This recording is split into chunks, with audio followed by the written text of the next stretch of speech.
With temperatures starting to heat up, you've probably seen these guys around, fuzzy little caterpillars crawling all over the place. Recently, some of our viewers have even been asking, are these poisonous? Well, joining us now is Wizzy Brown from Texas A&M AgriLife Extension. Wizzy, good morning. Thanks for joining me.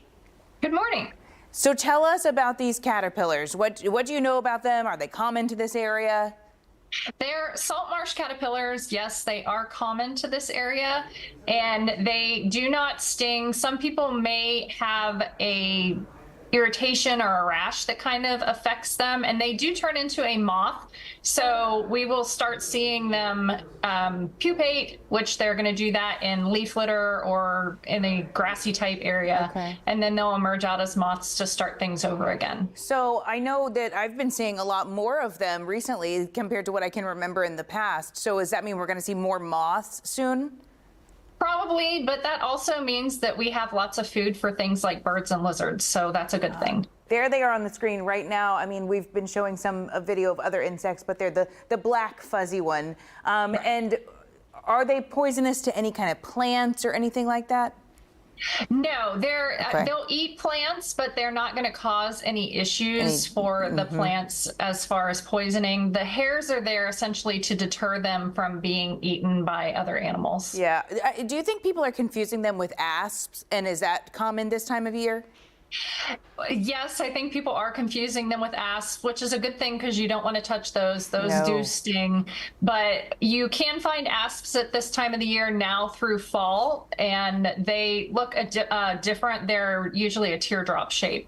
What should people do if they come encounter with something that is poisonous or painful like an asp? Do you have any recommendations? Well, anytime that you have something that can bite or sting, you make sure that you don't touch it. And if you're unsure, don't touch it. If you're going to pick something up, try to wear gloves. And then if you do have a reaction to something, you need to seek medical attention. Yeah, could you tell my little boys that? Because they want to pick up every insect that we come across. I feel bad for the insects in our area. They don't stand a chance when they're around. You have budding entomologists. Yeah, that would be great. What other kinds of animals and insects will we see popping up this time of year? Definitely mosquitoes. If you haven't recognized that they're out, they're here. They're never going to go away. We also have red imported fire ants. Those ones are going to be pretty common. We tend to see the mounds pop up more so after we have heavy rainfall events. Same with mosquitoes because they're going to be having 3 of their life stages in standing water. Yeah. Then we're also going to have on plants things like aphids, and then that leads to things like ladybugs, which will eat the aphids. So some of the insects we have are going to be feeding on the other insects, and so they're actually going to be great to have around. Yeah, well, I love ladybugs, so that sounds great.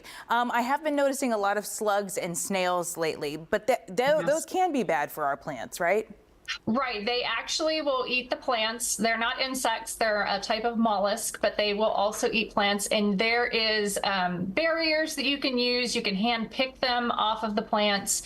And then there is also snail and slug bait that you can buy. But make sure if you are doing that, read your label and get something that is safe to use around pets. Yeah, that's what I was going to ask you too, if you even recommended the bait, because then you can be putting something in your yard that you probably don't want your pets, your kids to be handling.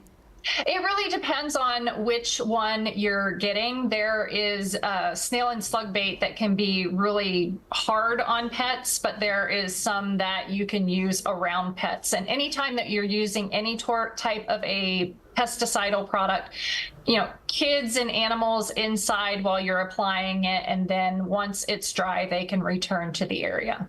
All right, very good. Just one more question, because I'm not sure I asked it exactly like this. We talked about what to do if you come encounter with an asp, but what if you come encounter with anything that is dangerous? Is there someone you should report that to or call?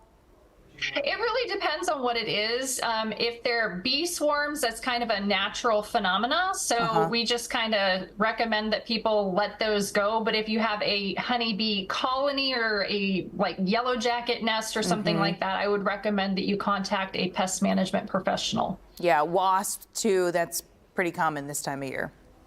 Right. All right, Wizzy, thank you so much for joining us this morning. We appreciate your time.